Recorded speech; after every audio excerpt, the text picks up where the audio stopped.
New poll out from PewResearch highlights some of the changing attitudes of Republican millennials, and it's positive. So 63% of them say legalize pot. That's tremendous, because think about it. Overall, according to the polls from about a year ago or so, there were multiple polls that were around this number, 59% of Americans say legalize pot, of all Americans. So for Republican young people, they're above what the number is for all Americans on average. That shows you that this issue specifically is no longer really a left-right issue, but it's more of a young-old issue. Because the older you get, the older the generation, the more likely they are to just, dogmatically oppose any kind of drug legalization. But 63%, that's a huge number, and that's incredibly positive, because what that shows is we already know the Democrats. I think, if I'm not mistaken, the number for Democrats was 77% favor. So what that shows is, as time goes by, it's more and more and more likely that eventually we're going to move away from this crazy prohibition on all these different drugs, and we can at least decriminalize. Now, I should be clear, though, and say that there's not always a correlation between what people want and getting it via policy. In fact, that's actually not there at all. But it does show you that the attitudes and the feelings are definitely changing. Whether or not that will affect policy is a different question. It'll push the culture of the country in that direction, and hopefully you have the laws follow suit later on. And, we'd have to push via activism in order to get to that point for sure, but is definitely a good sign. They also say 58% of GOP millennials are for gay marriage. So that's another one that's surprising. And that's actually the exact number, if I'm not mistaken, according to recent polls on the issue of gay marriage for all Americans.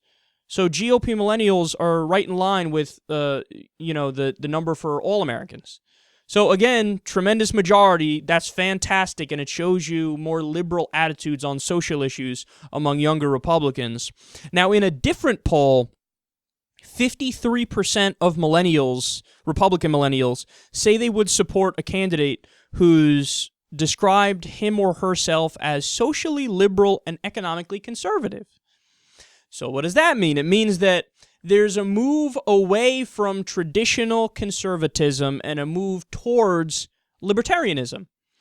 And that seems to be right in line with all these other findings, where people have this more pro-civil liberties, pro-individual rights view of conservatism, as opposed to the tradition view of conservatism. The Rush Limbaughs of the world, the Rick Santorums, the Mike Huckabees, your run-of-the-mill, you pick a Republican senator, and they'll fall more in line with that.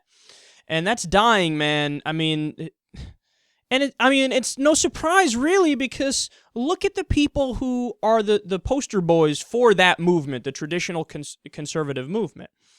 When you think of that, you think of idiots like Sean Hannity and Rush Limbaugh. You think of people like Pat Robertson, the uber-religious, and they believe in a Christian theocracy. They want to become the Christian version of Saudi Arabia here in America. And the younger generation, they can't deal with that shit, man. I honestly think that one of the main reasons for these numbers is the internet.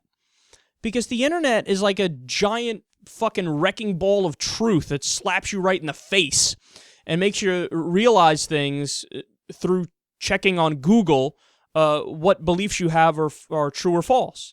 It's like a mirror that you hold right up. Somebody says, okay, this is what you look like, dipshit. Now what are you going to do? And they go, oh, wow, I have some ugly beliefs. Let me, fact check all these things on Google. And the more information is available, the less people are going to believe in religion and dogmatism and ultra right-wing views.